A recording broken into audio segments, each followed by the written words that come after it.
La parole est à Monsieur Krabal.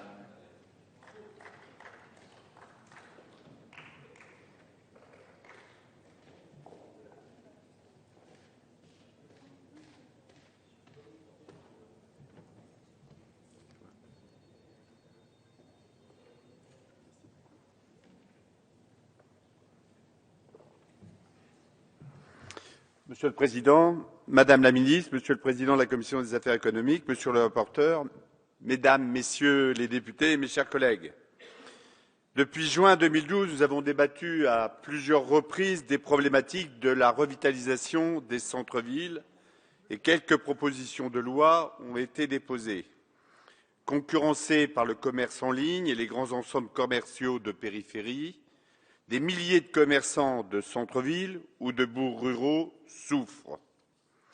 Les mois et les années passant, en dépit des politiques et des initiatives locales intéressantes, les élus, dont je suis, semblaient condamnés à l'impuissance pour agir efficacement sur des causes structurelles et enrayer le phénomène. Dans le projet de loi qui nous est soumis à notre examen aujourd'hui, Madame la Ministre, nous avons des mesures législatives audacieuses qui auront, je pense, des effets directs à la racine des difficultés. Renouveau du droit des baux commerciaux, sur lequel je ne veux pas revenir.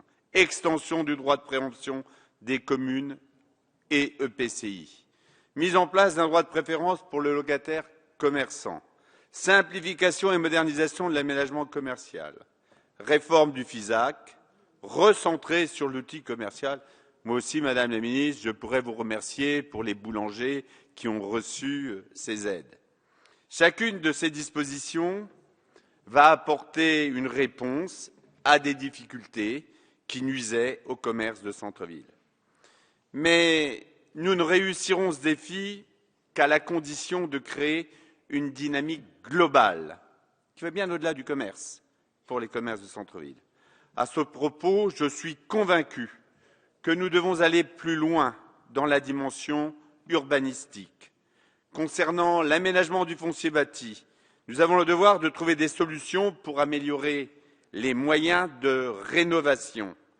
Combien de commerces situés dans des vieux immeubles sont abandonnés parce qu'ils sont mal adaptés, parce qu'ils ne répondent plus aux normes ou qu'ils ne permettent plus aux commerçants d'exercer correctement leur activité.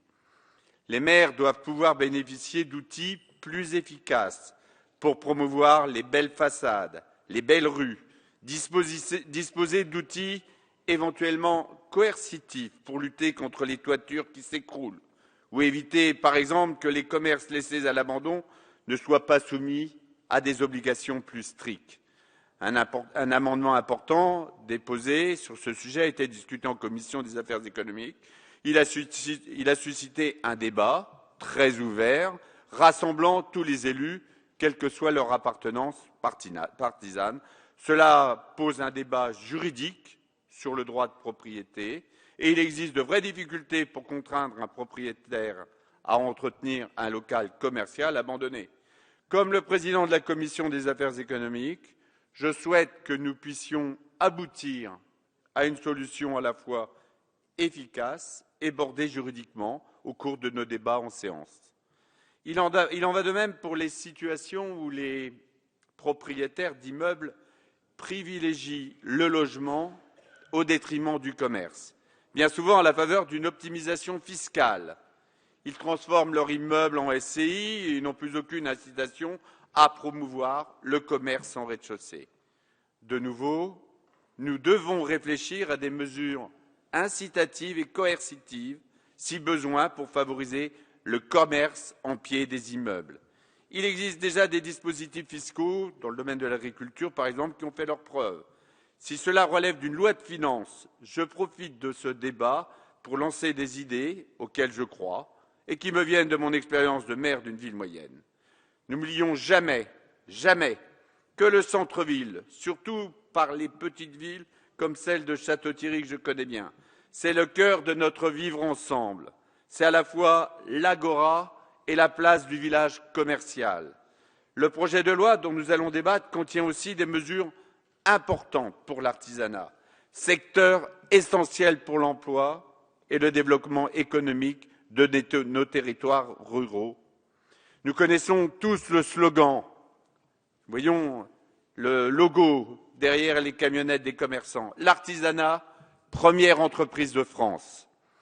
Si nos artisans et les responsables de la CAPEB, de la FFB nous interpellent sur la frilosité des banques, tel que ça a été dit tout à l'heure par notre collègue, ou encore de lutter contre les travailleurs détachés, ils espèrent beaucoup du prochain texte pour atténuer la concurrence déloyale qu'ils subissent. Ils attendent aussi la mise en œuvre des baisses de charges annoncées dans le cadre du pacte de responsabilité. Dans certains territoires, des entreprises artisanales ont des carnets de commandes bien remplis. Et je veux le dire, avec ces petits patrons, nous savons que la baisse des charges favorisera la création d'emplois non délocalisables. Au-delà de ces deux points importants, Madame la Ministre, je tiens à vous exprimer tout mon soutien pour votre projet de loi qui intègre toute une série de propositions attendues et adaptées, comme par exemple la clarification de la qualité d'artisan.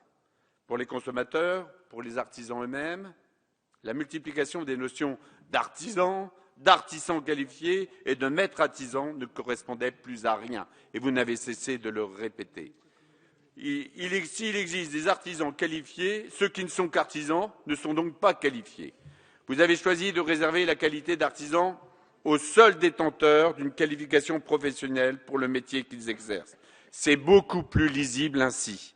Je suis également très satisfait du renforcement des contrôles des qualifications et des assurances obligatoires, que ce soit pour la protection du consommateur comme pour la crédibilité de tous nos artisans. C'est un progrès significatif, attendu depuis longtemps. Cette loi, Madame la Ministre, exprime la reconnaissance du politique, reconnaissance que nous devons aux artisans, aux commerçants et aux petites entreprises. Oui, nous devons tout faire pour aider ces entreprises, tout faire pour pouvoir promouvoir l'esprit d'entreprise.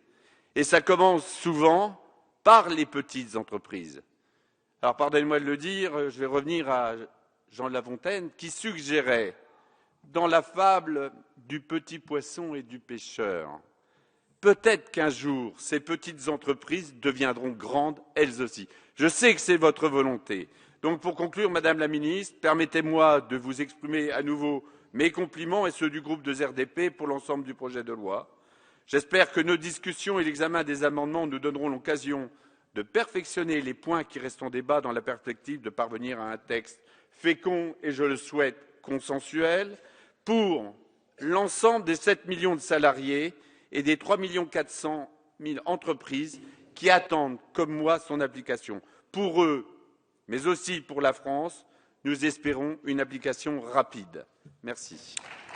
Merci, mon cher collègue.